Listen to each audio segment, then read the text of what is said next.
All right, guys. Today we're going to talk about the American Airlines plane crashing into the Black Hawk helicopter in DC because it's such a crazy story, and oh man, my heart just goes out to the families, the victims. I just cannot believe that something like that could happen in America. And so the question is, did DEI cause this? Obviously, we do not know the answer to that right now. We don't know exactly what happened. I imagine it wasn't some kind of mechanical failure, probably some kind of communication failure, but we really don't know what happened, and obviously the jury is going to be out until then. With that said, there's always going to be an open question about whether DEI caused an incident like this when you aren't hiring the best people for the job. So it absolutely makes total sense for Trump to come out and say, we need to fix this. So before we get into it, I want to ask you guys to like and subscribe because it really helps me out. I want to start doing more of this content, but it does take a while for me to put all of this together and put this out for you, edit it, etc. So any like, any subscribe is going to help me with my reach, help me get more viewers, and obviously the more viewers I have, the more time I can dedicate to the channel. So appreciate that. And with that said, let's get into it. So before we jump into the DEI aspects here, I did want to just show you guys. This is footage of the crash. Hopefully YouTube doesn't kill me for this, but it's pretty scary stuff. Jesus Christ, how does that happen in America, man? I don't understand. We're a modern country. Like, what? How could that possibly? How could that happen? And then here's some pictures of the aftermath. So you can see it's just everything's completely wrecked. No survivors. Just tens and tens of people dead. It's such a sad thing. Let's jump right in. So obviously we had Kate and Collins in the thumbnail there with Trump. I want to share this clip with you. So let's get into it. Democrats and DEI policies and air traffic control and seemingly the member of the U.S. military who was flying that Black Hawk helicopter. Don't you think you're getting ahead of the investigation right now? No, I don't think so at all. I don't think with the names of the people, you mean the names of the people that are on the plane, you think that's going to make a difference? Does it comfort their families? They are a group of people that have lost their lives. If you want a list of the names, we can give you that. We'll be giving that very soon. We're in coordination with American Airlines. We're in coordination very strongly, obviously, with the military. But I think that's not a very smart question. I'm surprised coming from you. Are you blaming? So let's just listen to her question one more time before we react to it. We don't even yet know the names of the 67 people who were killed, and you are blaming Democrats and DEI policies and air traffic control and seemingly the member of the U.S. military who was flying that Black Hawk helicopter. Don't you think you're getting ahead of the investigation right now? So, are you getting ahead of the investigation by blaming DEI? And the reality is that anytime something like this happens, if you're not hiring people based on merit, of course, it's always going to be called into question whether the people in charge were qualified. Okay, so it's a totally fair response from Trump to be like, no, that's a stupid question. It's not too early to be talking about DEI because this shouldn't be a part of the conversation. But it is because the Democrats made it a part of the conversation. And we're going to go into a little bit more about this and kind of the backstory here. I've got, obviously, you can see a lot of things pulled up that we're going to go into. But look, if you don't want people's race to be a part of the question, then how about you don't hire people based on race? If you don't want people's gender to be a question, then how about you don't hire people based on their gender?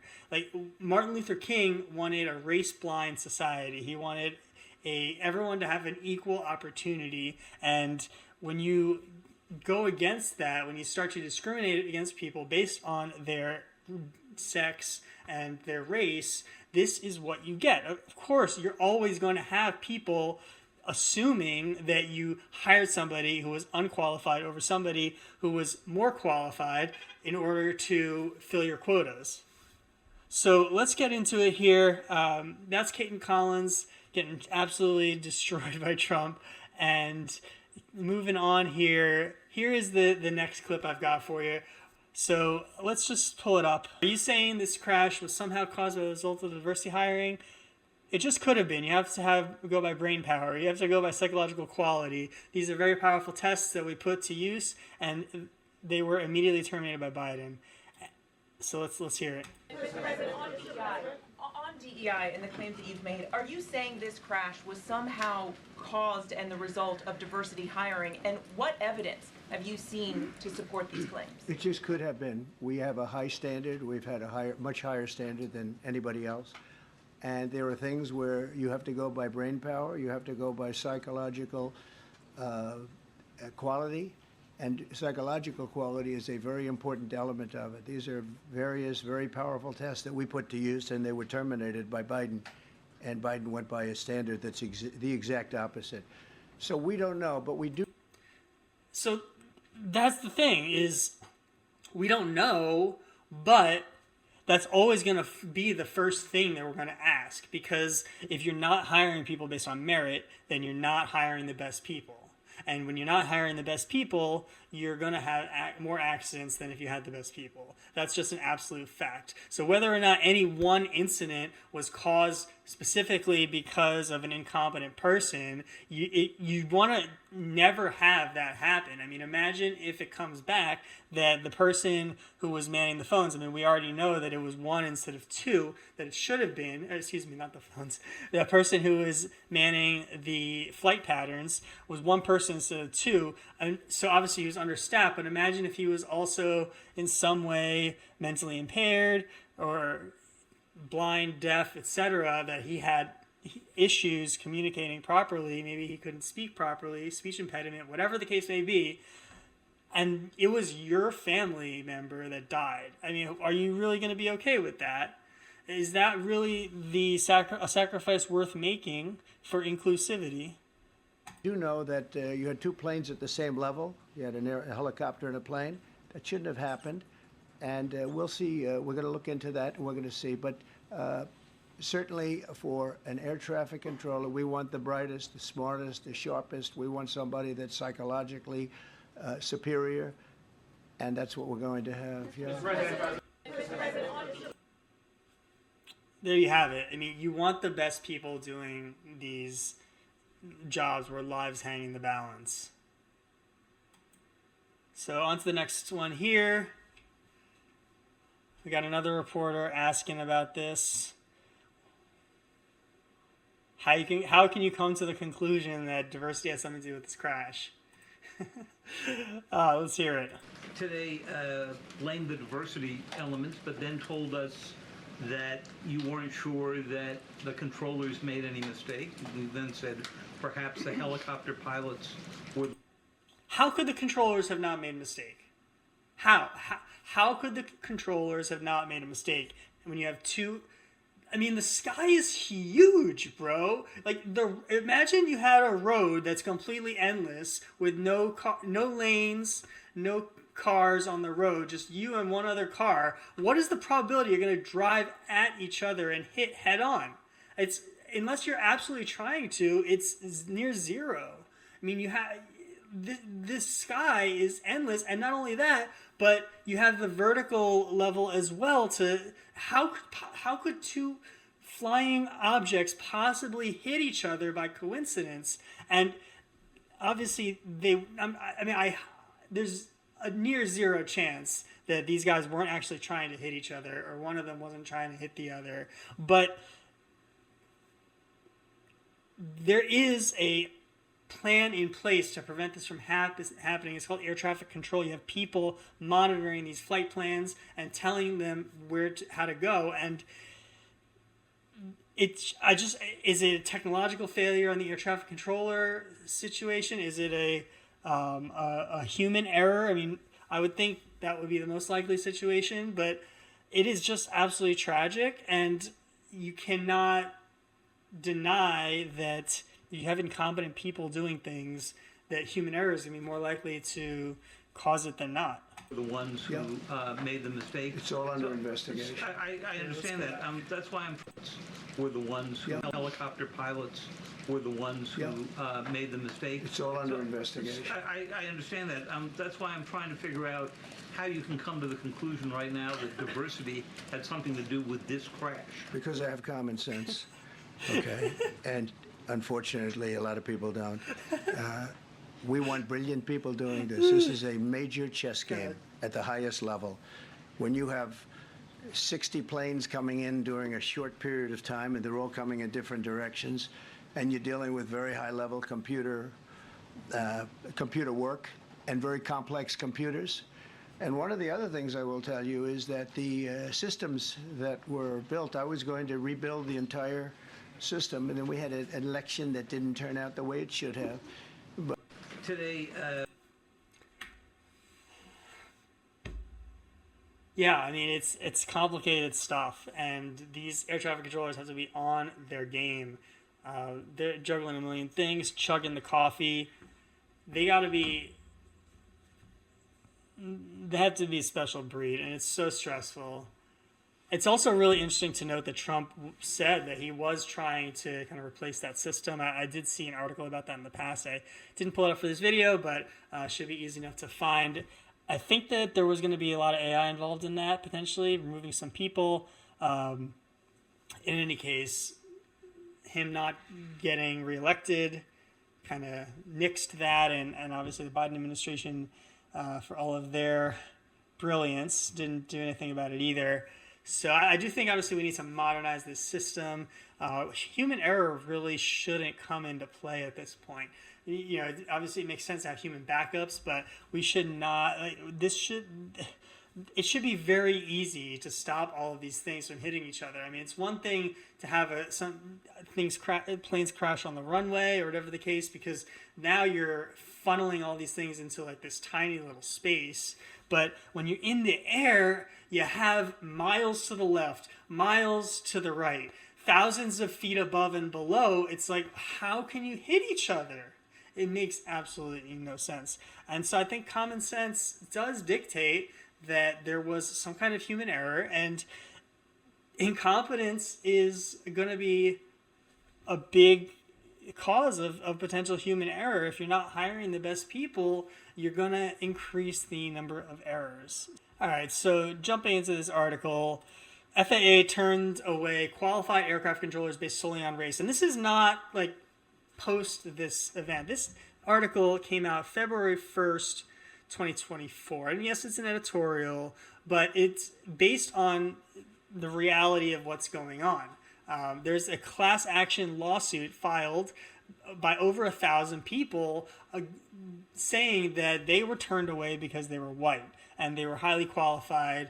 And inevitably, what you're going to have happen is when you turn those people away, you're going to be hiring less qualified people. And sure, maybe some of the people they hired in the end were more qualified than some of the people who they turned away, but you want the best people, man. If you have 100 spots and you turn away 1,000 highly qualified applicants, and even just one of that 1,000 should be in place of someone else who was highly unqualified or much less qualified, much less overqualified, solely because of their race, and that person messes up, you really care that he was hired because he was black or because he was gay or whatever the case may be? No, you want the best people protecting your life. So here's an article about this, and I'll link it in the description, but you know, there are tests that are going on for these people, and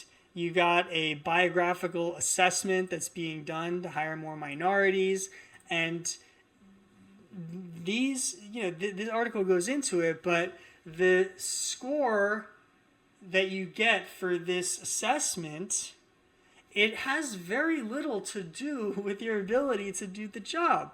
It has very little to do with how smart you are. If you have a pilot's license, it's only worth 2 points on the test. I mean, if you played sports in high school, it's worth 5 points. And if you have a pilot's license, that's only worth 2 points. I mean, don't you think that it would make sense that you would hire someone to control air traffic who has a pilot's license? Shouldn't that be like a pretty big boon for that role? So it's just absolutely crazy. And here's another article about the lawsuit. a thousand applicants turned away, class action lawsuit. This is still ongoing, and so yeah, I mean we're gonna have to keep an eye on this. We're gonna have to get to the bottom of it, but anyone's mind would go there when you're intentionally hiring unqualified people. And it's the same story with the LA wildfires. Maybe the 3 people at the head of the LA fire department who were all happened to be lesbians, maybe they're the most qualified people, but what's the probability? Let's say 1 in 30 people are gay. That means I guess 1 in 60 people are lesbians. So all 3 of those top brass people happen to be lesbians, when the percentage of firefighters that are females is tiny. It's tiny. What is it? 5-10% at most, which is probably pushing it. So there's just absolutely no way that you're going to have that person probabilistically be the most qualified person to do that job. Maybe once or twice every 30 years, every 20, 30 years, right? And let alone the top 3 people. So this is the problem, is we're hiring people based on things that don't matter for the role, and we're turning away good people based on the demographic characteristics that we're screening it for. All right, so Libs of TikTok posted this. This is a current job listing on the FAA's website. Open to people with disabilities. Look, I've been on disability before. I have put that on job applications in the past, but never have my disabilities had anything to do with my profession. This is a job posting for an air traffic trainee with a potential conversion to air traffic control, and it is public announcement for individuals with disabilities, with targeted disabilities. So they are potentially advertising this to people with disabilities. Some of those can include deaf, blind, speech impairment, intellectual disability, some kind of psychiatric disorder like schizophrenia, PTSD. Like, great. So you can't be an air traffic controller if you're white, but if you have a developmental disability, intellectual disability, if you have schizophrenia, if you can't speak properly, if you're blind or deaf, then you can be. I mean, it's absolutely criminal. It's absolutely criminal. And again, like, I feel very bad for anyone who's blind. I mean, it would be horrible, and I hope to God that I'm never blind because I love seeing things. Hope to God I'm never deaf because it's just so valuable to have sound. I mean, I'm not saying that these people shouldn't be able to live fulfilling lives and make careers. Of course they can, and there's many, many things that they can do, but when you're talking about being an air traffic controller, being able to look at multiple screens, dealing with tens of planes kind of coming in within a few minutes of each other, and you have a blind person doing it, you have someone who's schizophrenic doing it. I mean, it's absolutely crazy. I mean, imagine if your family member died because of this, and you found out that this person who was supposed to be signaling to the pilots, happened to have a learning disability, or was schizophrenic and was having some kind of some kind of episode at the time. Like, I don't know what I'd do. I'd be so furious, and it's not something I'd be able to get over. I also pulled this article up. There was another near miss recently, maybe the day before, the DC plane crash. So it's just, obviously there's a systemic issue going on here, and you don't put the best people in place, you're going to have issues. And thank God that this one didn't happen, but this really, we can't even have any near misses. Like, there should never be near misses. It should be once in a blue moon, and they shouldn't be that near. Like, We should be, when we call something a near miss, it should be, oh, they were within 1,000 feet of each other. Like, there's just, it's absolutely crazy that we could have a near miss one day and then the plane crashes into a Black Hawk helicopter the next day. So, of course, mainstream media, of course, they have to blame Trump, right? So let's listen to what Abby Phillip had to say about Mary, I have one more question for you. Look, it's January 29th. We are just 9 days out from a presidential transition, an administrative transition. The FAA administrator resigned at the end of the Biden administration, so there is no permanent confirmed FAA administrator right now. This is going to be... The FAA administrator resigned after the Biden administration, so it's Trump's fault because he didn't want to work under Trump. Is that what you're trying to say? Well, we're going to finish this video first. Obviously not too much longer, another 15 seconds or so, but then we're going to get into how the Biden administration handled this situation. A time when there's going to be a lot of public communication, Right. and a lot of investigation of what happened here. What do you anticipate this transition period is going to mean for what happens today and tomorrow and in the coming days as we find out what happened here?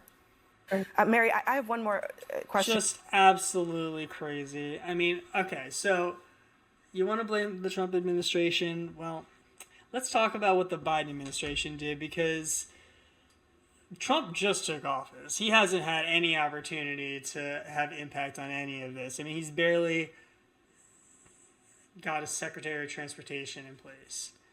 I mean, okay, so let's talk about it here. The previous Secretary of Transportation, the world famous DEI hire, Mayor Pete. FAA, which is overseen by Pete Buttigieg, is a real winner. Okay, let's. The FAA, which is overseen by Secretary Pete Buttigieg, a real winner. That guy's a real winner. Do you know how badly everything's run since he's run the Department of Transportation? My goodness. He's a disaster. He was a disaster as a mayor. He ran his city into the ground, and he's a disaster now. He's just got a good line of bullshit. The FAA, which is overseen by Secretary Pete Buttigieg, a real winner. That guy's a real... Yeah, absolutely no experience in transportation. He gets put in there. You know, we had the Ohio train crash. It's just, he's a disaster. And he's obviously hired because he's gay, because he is white and male. So he doesn't have the race thing or sex thing going for him. So we got to pull this into question. And let's talk more about the Biden administration and how they handled the FAA. So we got Karine Jean-Pierre here. She is defending. This was one of their nominations, Phil Washington. Just absolutely crazy. And so I guess I'm wondering why the administration is so intent on digging in on a nominee who, after 8 months of being nominated, still doesn't seem to have convinced senators that he deserves this position. So look, we think he has the qualification. 8 months this guy was nominated. They're digging in that hard to get this guy through. And we'll finish what she's saying, but then in the next video, we're going to take a look at his competence. When I say we, I mean Phil Washington. He has the qualifications and the experience for this role. The president believes that, and that's what our administration believes as well. And so Crazy. He has the qualification and experience. Okay, so now let's go to, this is his hearing, Phil Washington's hearing. They wanted to lead the FAA. They were doubling down for 8 months. Okay, well, this is a 2-minute video, a little bit longer. We might pause it or we might not, but just check this out. It's just absolutely criminal. So, Mr. Washington, can you quickly tell me what airspace requires an ADS-B transponder? Not sure I can answer that question right now. That's okay. We'll just keep going. So that's a pretty important part. So what are the 6 types of special use airspace that protect this national security that appear on FAA charts?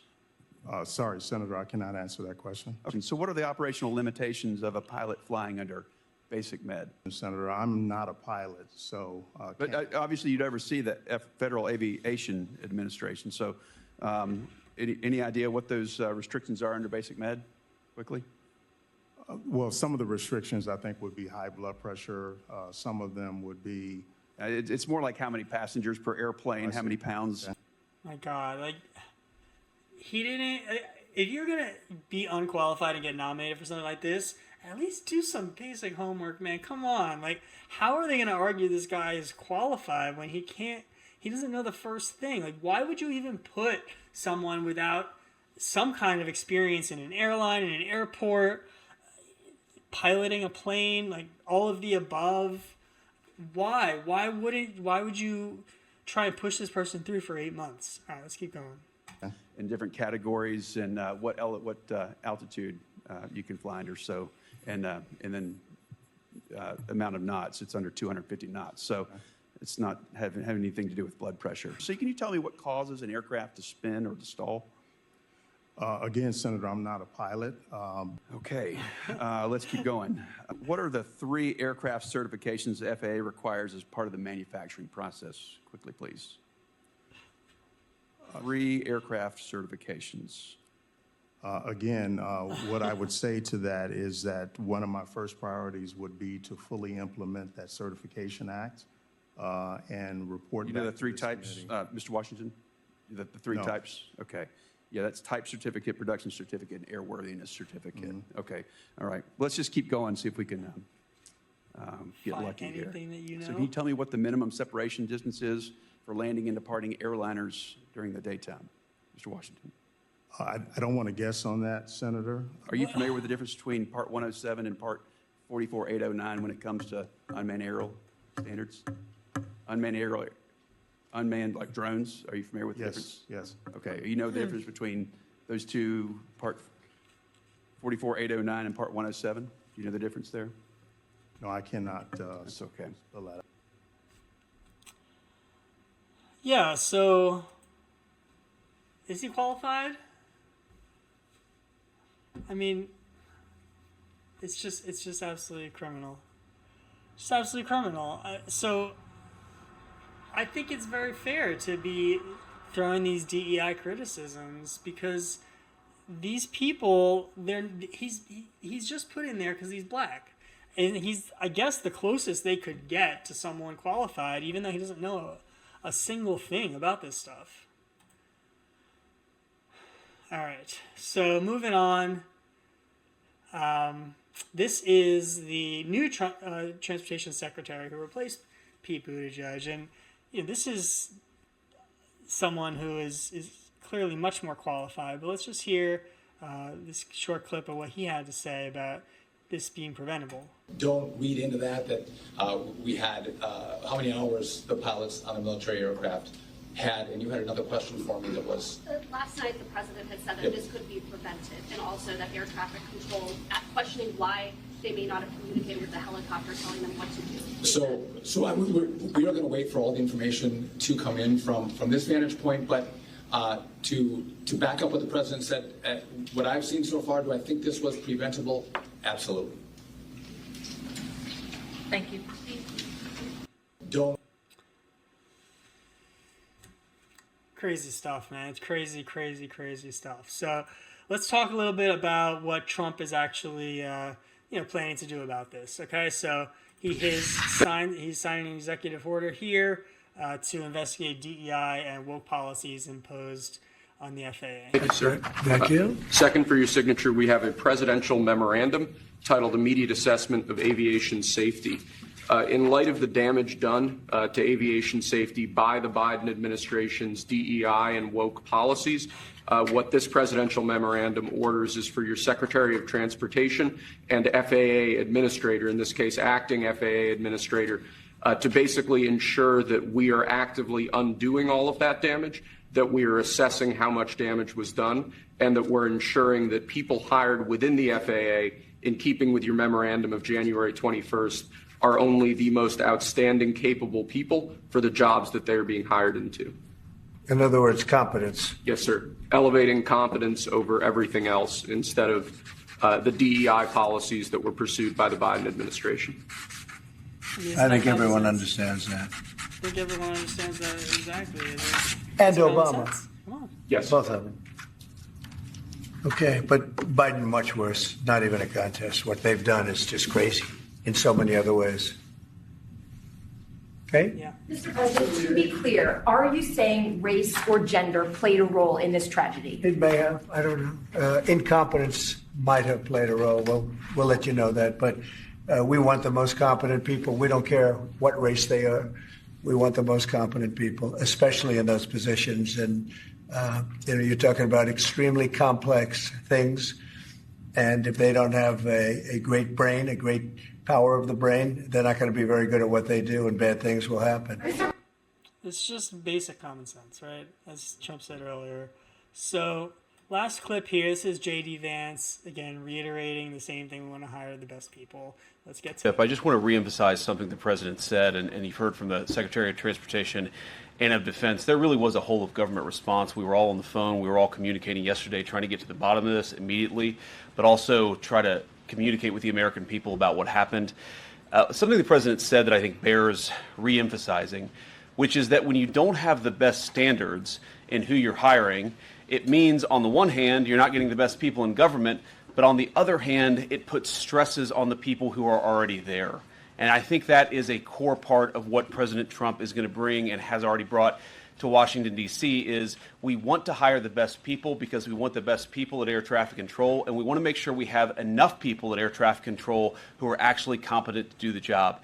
If you go back to just some of the headlines over the past 10 years, you have many hundreds of people suing the government because they would like to be air traffic controllers, but they were turned away because of the color of their skin. That policy ends under Donald Trump's leadership because safety is the first priority of our aviation industry. Thank you, Mr. President. Yeah, so we talked about the lawsuit already. It's just so sad. Like, this is not about politicizing it. I mean, I guess it sounds political because there's one side that actually is making it political by making race a political issue and making DEI a political issue. So that's all I had to say about that. It's just such a sad situation, man. I know we had a couple laughs because Trump's a funny guy, even in these really sad situations. But, to kind of round out this video, I did want to acknowledge all the people who died. All the links, by the way, are going to be in the description. All of these links, as well as the links that I'm about to show you here. So let's just go through and talk about. This is maybe not a fully comprehensive list, but this is a bunch of people I pulled up, and let's get into it. This is the people who died in the plane and the helicopter. It's just so sad. Angela Yang and Sean Kay. Kids. Listen, very talented.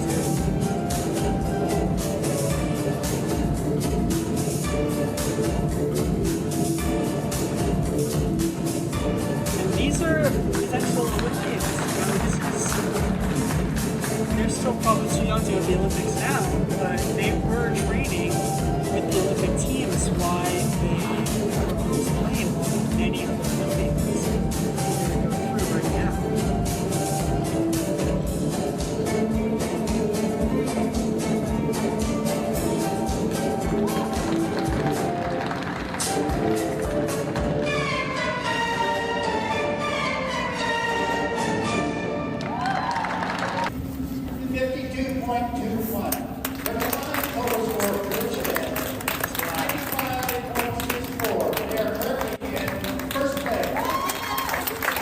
That's him.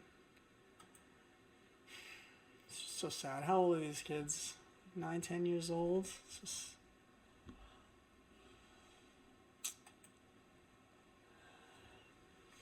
Gina Han, 13 years old.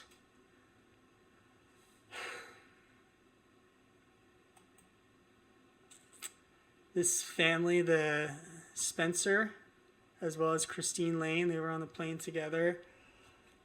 Here's a video of the dad talking about it.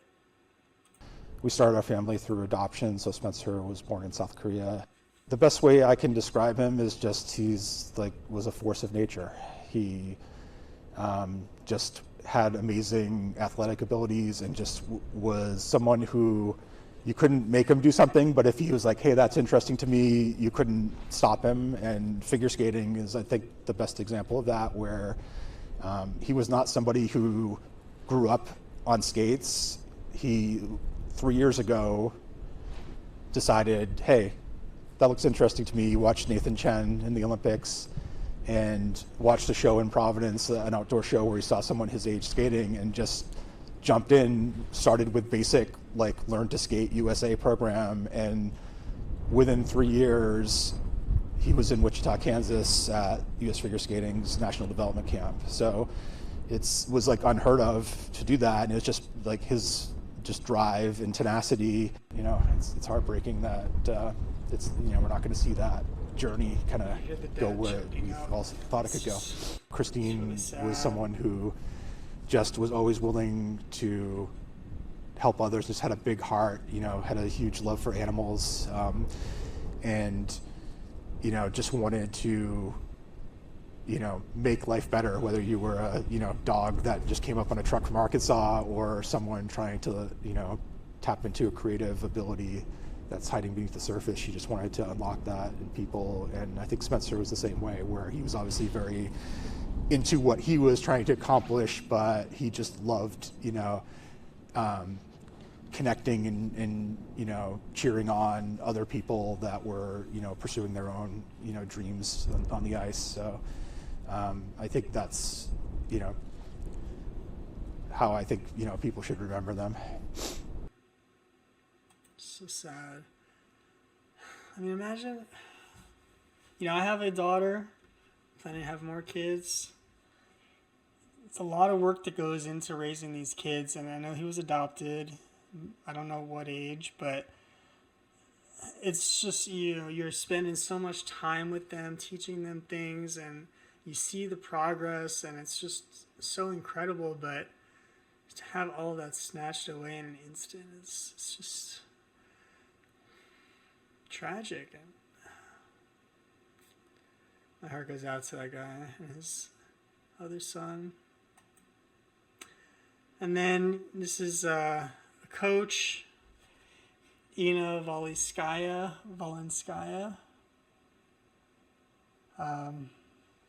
She was on the plane as well. They were all flying back from Wichita, Kansas. So,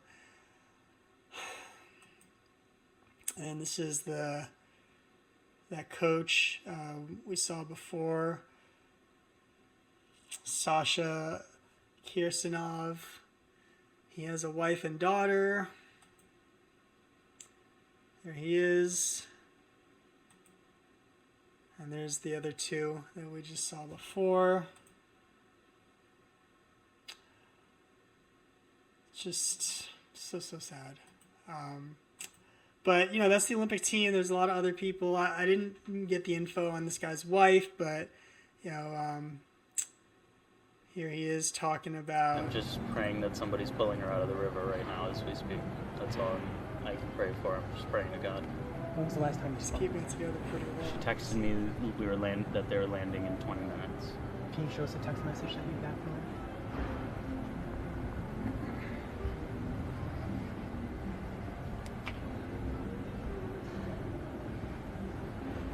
Landing in 20 minutes. The rest of my text did not get delivered. That's when I realized something might be up. My God. I'm just praying that somebody's...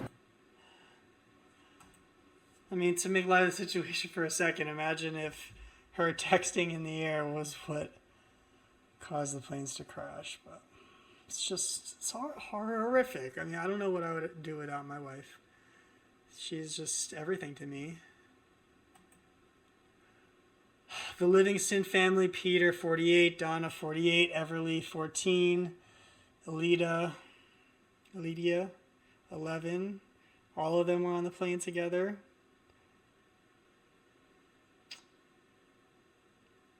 So sad. So sad. 2 pilots identified. Captain Jonathan Campos, 34. First Officer Sam Lilly, 28.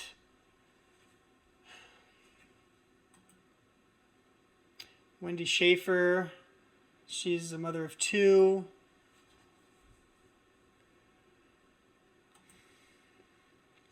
Ian Epstein, 54. He was a flight attendant.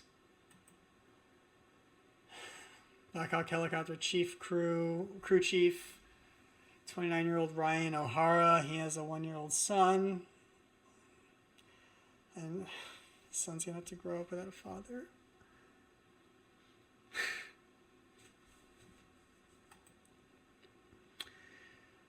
Genasia Elder, 34.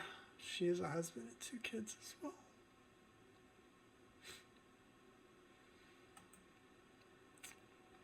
The pilot of the Blackhawk helicopter, Chief Warrant Officer Andrew Eves. He has a wife and kids.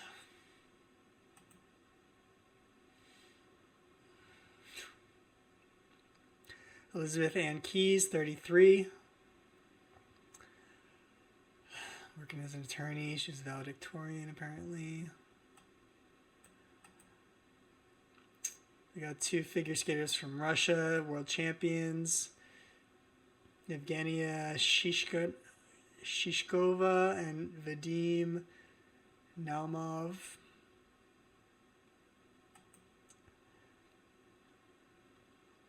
A 29-year-old Grace Maxwell.